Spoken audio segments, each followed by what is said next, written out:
Bismillahirrahmanirrahim. Assalamualaikum warahmatullahi wabarakatuh. Pada video kali ini Ulun akan menjelaskan langkah-langkah uji korelasi. Sebelum itu Ulun akan menjelaskan apa itu pengertian korelasi terlebih dahulu. Nah, dalam ilmu statistik, istilah korelasi berarti hubungan antar dua variabel atau lebih, atau hubungan antar dua variabel dikenal dengan istilah bivariate correlation. Sedangkan hubungan antar lebih dari dua variabel disebut multivariate correlation. Nah, selanjutnya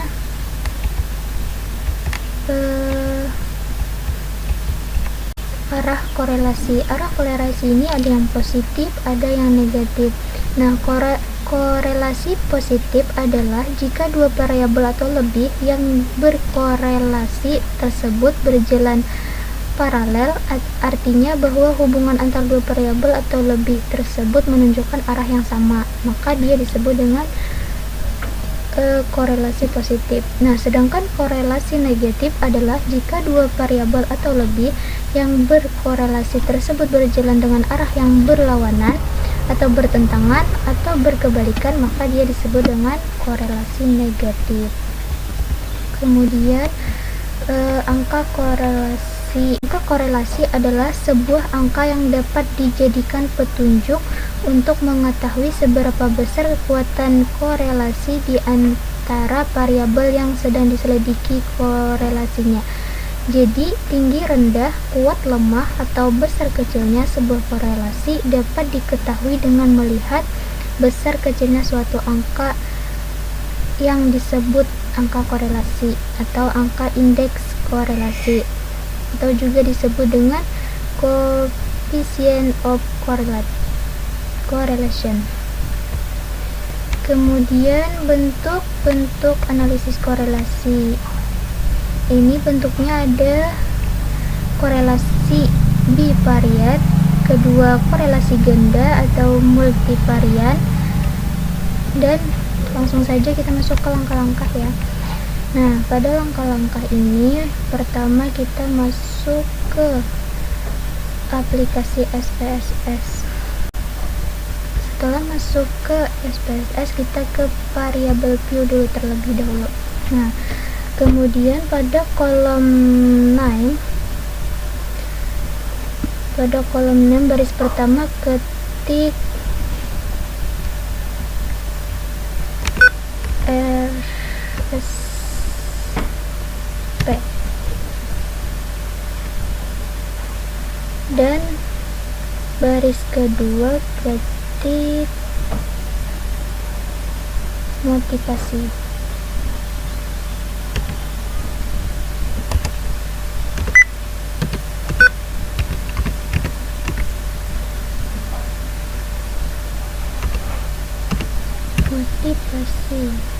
Kemudian di kolom yang ketiga, baris ketiga, kita isi dengan prestasi belajar.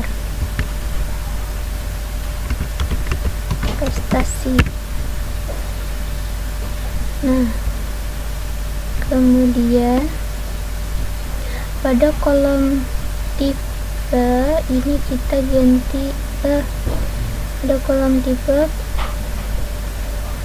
kita klik string. Nih,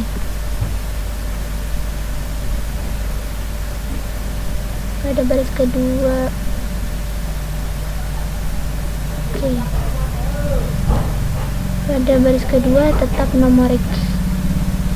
Kemudian pada kolom desimal kita ganti menjadi 0. Ini sudah kita ganti jadi 0. Ini kita ganti jadi 0 juga.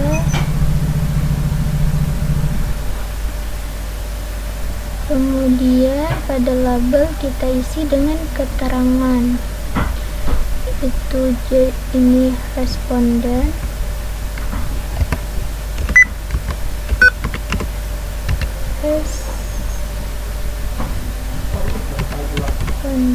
di sini motivasi,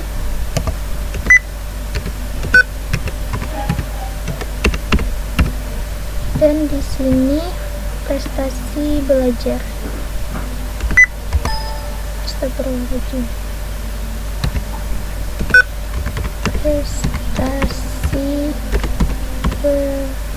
belajar. Nah, kemudian pada kolom measure, pada baris pertama klik nominal sudah. Pada yang kedua ganti dengan ordinal, ketiga juga ordinal.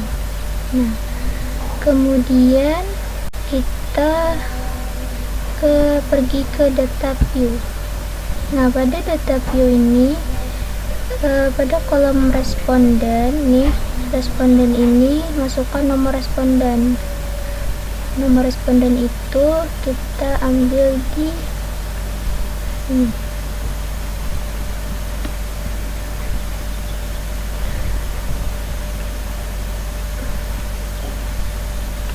Kan pada kolom responden masukkan nomor responden, pada kolom motivasi masukkan nilai motivasi, dan pada kolom prestasi belajar masukkan nilai prestasi belajar tiap responden. Nah, kita blok aja, blok, Ctrl C, kemudian